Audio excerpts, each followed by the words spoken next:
Ei, eu, salutare, eu sunt Rașu și astăzi facem un episod nou de căsuțe.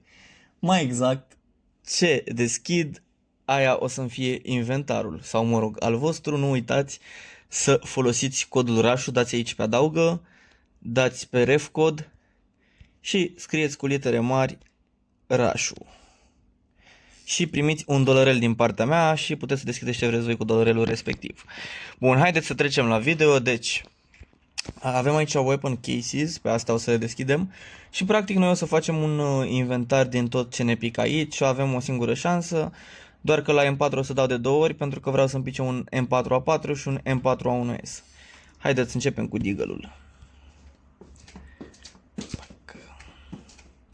Și îi dăm drumul, mă băieți. Hai de viața mea, ne-a picat căcat.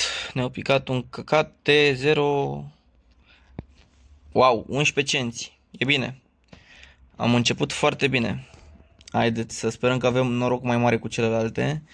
Până acum suntem destul de gherlă, dar voi puteți să vă inspirați și să vă faceți, să deschideți cutii și poate faceți un inventar fain. Cred că la Glock am dat mai bine, da, 3,94 € și cutiuța a fost 0,99, deci profit. Deschidem și cutia de USP-uri. Haideți să vedem, poate. Oprește-te, mamă, era bună era mai bun și la de după, ăsta e 0,20 de cenți ei. Deci momentan cred că nu suntem nici pe plus, nici pe minus. Am deschis 1, 2, 3 cenți. Suntem pe plus de fapt, chiar suntem puțin pe plus. De acum începe nebuneala. Hai să sperăm că ne pică ceva bun. La final o să vă arăt și tot ce a picat și cam cât v-ar costa pe voi un inventar de genul. Wormgod 270, suntem pe gherlă, că e 4,49 cutia. Lăsăm M4 la final și haideți să deschidem un AK, deja cresc prețurile, e $6. Nu uitați, codul Rașu. Cum ne-a picat un AK-47 de 0,95, iar gherlă pentru că am dat $6 și să sperăm că avem noroc cu M4, aici o să deschidem, să deschidem pe rând de fapt. Până ne pică un A1S și un M4A4.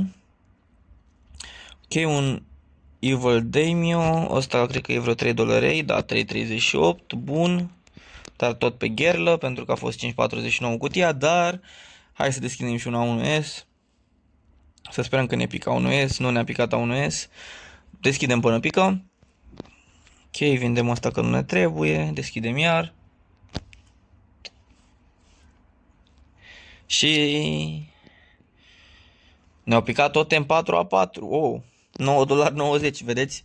Deci dă bine site-ul, după cum vedeți și în stânga la ce ia lumea.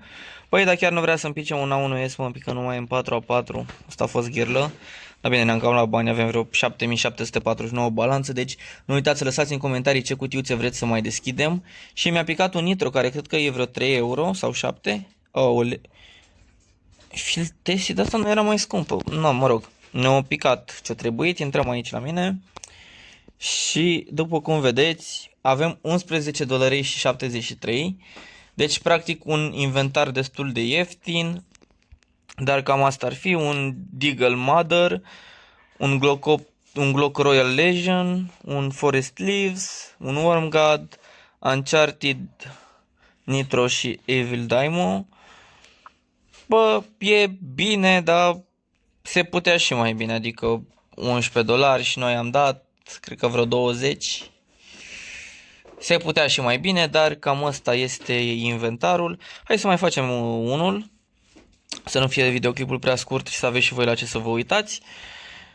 Încă o dată nu uitați, codul Rașu pentru $1 din partea mea. Aici refcod și cu litere mari Rașu. Dați use și puteți să depozitați și o să primiți $1 în plus la depozitare. Bun, haideți să mai facem o dată. Începem cu M4, haideți să deschidem două dată, poate ne pică ce trebuie, 10,98. Să sperăm că ne pică un A4 și un A1S și... ok, ne-a picat un A4 roșu, care este 10 €, e bine. vă dați seama că o să-l păstrăm pe ăla pentru inventar și haideți să... am deschis tot două, n-are nimic, avem balanță. Cum ne trebuie un A1S, tot în 4x4, cred că era bună la Jungle Tiger, dar hai să vedem, hai să lăsăm pe o cutiuță și să sperăm că ne pică A1S-ul și să ne pice și unul bun, bineînțeles. O, ce bun era asta, frate, era scump, bă. Era să zic Tengură Gaben, dar Gaben are legătură cu site-ul ăsta, deci nu înjurăm au noroc că poate nu ne mai dă balanță. Și haideți că ne-a picat un Lidded Glass, ăsta ar trebui să fie vreo 5-6 euro. Oh, 8,64, bun, bun, bun. Stăm bine până acum. Haideți să deschidem și un AK. Cel mai bun AK e Wild Lotus-ul ăsta, cred că e vreo 6.000 dacă nu mă înșel. Oh, era bun ăla, era bun, mamă, deci erau numai bune și ne-a picat Elite Build-ul de 2,40. E ok, merge. Hai să vedem cu AVP-ul. Hai cu Dragon Lore-ul ăla. Ar fi ceva, bă. Chiar ar fi ceva să ne pice așa pe episodul în Dragon Lore. Din ăsta. Ne-a picat un Pau. Care este Field Tested 277. Da, gherluță. Hai cu USP-ul. De obicei USP-ul dă bine. Mamă, skin-ul ăsta al doilea, ăsta Orange, n-am auzit în viața mea de el. Și ne-a dat un skin de 1,70 €. Merge, cutia e 0,99, practic e profit. Nu uitați că dacă vă faceți mai mulți și depozitați cu codul meu, o să vă zic și cutiuța aia care vă dă mereu și din care puteți să faceți mereu profit. Pentru că e o cutie destul de buget și efectiv mereu vă dă profit și puteți să creșteți cu ea. E un fel de bug pe care l-am descoperit eu pe site, dar o să vi-l zic când ne facem mai mulți și pe canal și când depozitați și mai mulți cu codurașul, nu uitați codurașul. Și ne-a dat un Oxid Blaze și cam asta e inventarul, haideți să vedem. $27 inventarul. După cum vedeți, avem un Glock destul de nașpa, un Oxid Blaze, un burner pe Glock, un lead pe USP, AVP POW, AK Elite Build, Lidded Glass-ul pe M4A1S și Desert Strike-ul pe A4. Deci e un inventar destul de bunicel, zic eu.